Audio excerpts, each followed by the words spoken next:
Welcome to the Feed Your Family Tonight podcast. Do you dread hearing the question, what's for dinner? Whether you spend your days keeping up with toddlers, running kids to after-school activities, or juggling a career and family, getting dinner on the table can be a struggle for us all. I'm Mariefiebach, a business owner, wife, and mom of 4. I'm on a mission to build stronger families one dinner at a time, and I'm here with tips, tricks, and inspiration you need to feed your family tonight.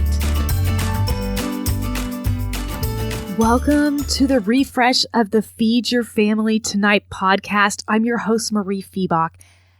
This month, we are celebrating the 4th anniversary of Feed Your Family Tonight. And today, I want to dig into a little bit about why weeknight dinners are so important to me and why it has become my work for the past 4 years. Spoiler alert, it's not about having Pinterest perfect dinners. It's not even about having perfectly healthy dinners all of the time. Weeknight family dinners are about creating connection with your family. Feed Your Family Tonight isn't here because meal planning makes life easier, although it does.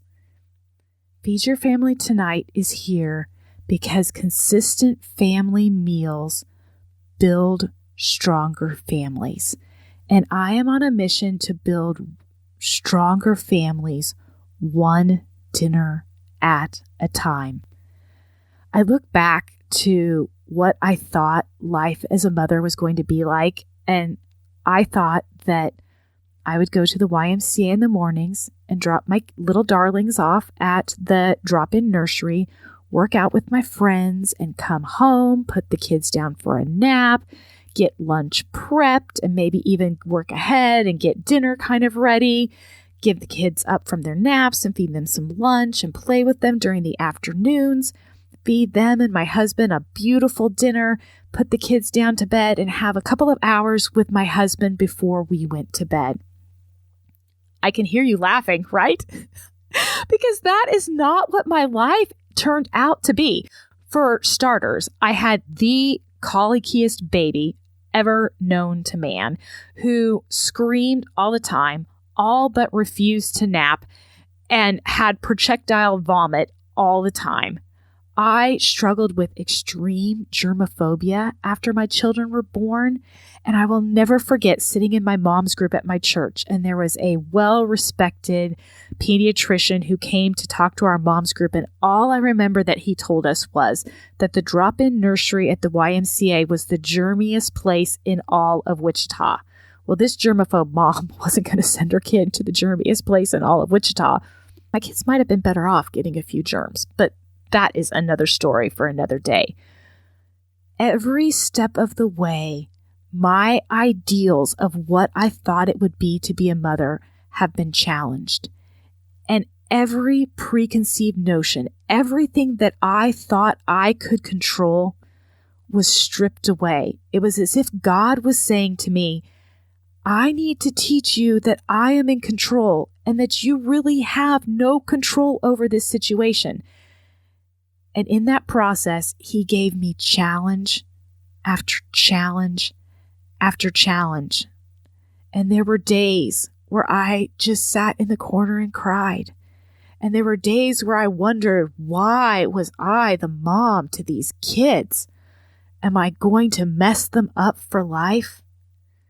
I don't care if you are a working mother, a stay-at-home mother, an empty nester, or don't have kids. There is someone that is going to be telling you that the way you're leading your life is wrong and that you shouldn't be doing it that way, but you should be doing it their way. And I am here to tell you that they don't know about you and they don't know about your situation. They don't see you in the grocery store where you're looking at the organic celery and the non-organic celery, and you're debating as to whether or not it's worth it in your budget to buy the organic celery because you're worried that when your kid turns 30, they're going to get some disease that they're going to trace it back to the fact that you gave them celery that wasn't organic when they were 4 years old.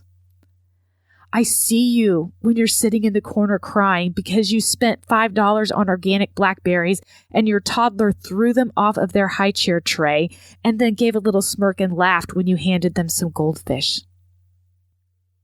I see you when your kid is going through a phase where all they will eat is hot dogs and macaroni and cheese, and you're wondering if they are ever going to eat a vegetable in their life.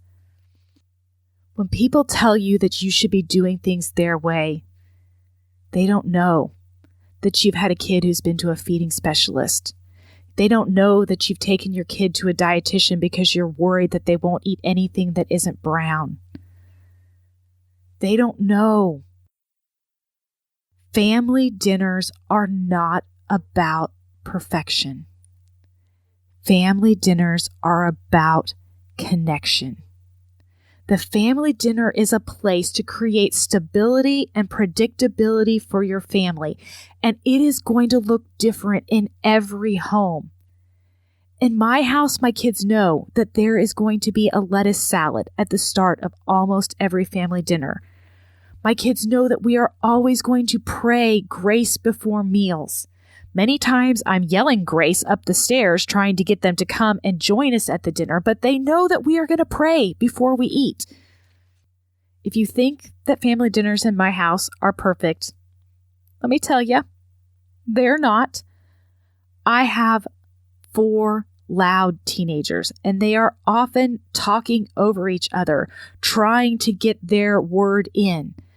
They are often shoving each other at the dinner table, fighting. I even had tears the other night. I have teenagers. My kids are bigger than this, but we had tears at the dinner table the other night because one of my kids said something that was not very kind.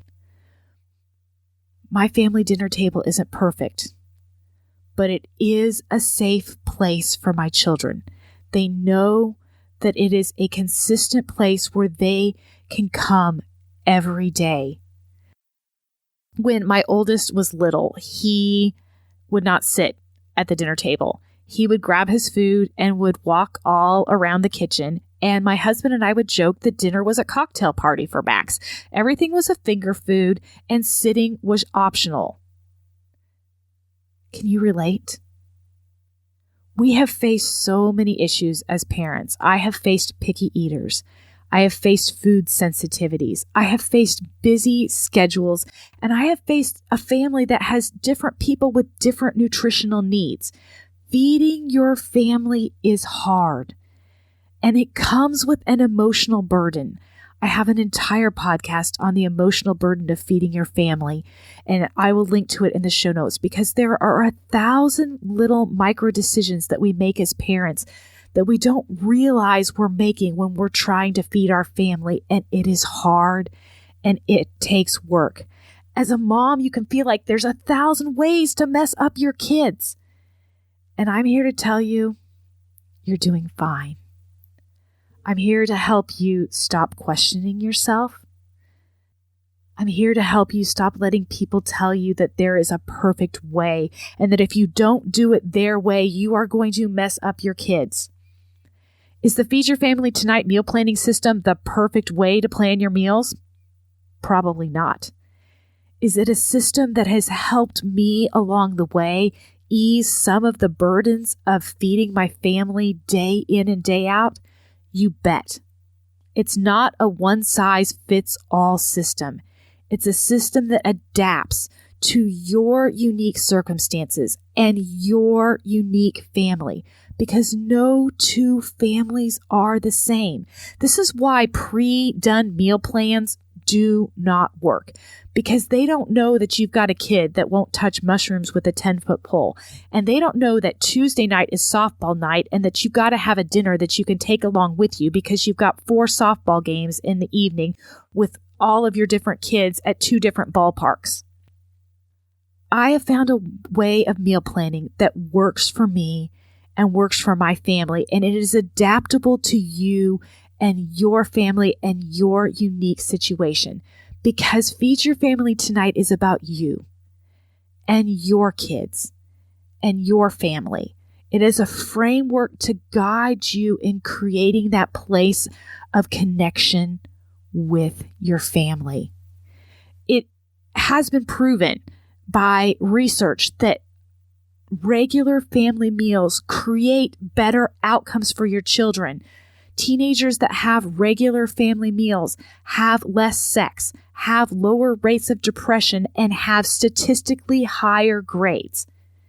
Now, if you will notice, I said family meals, not family dinner.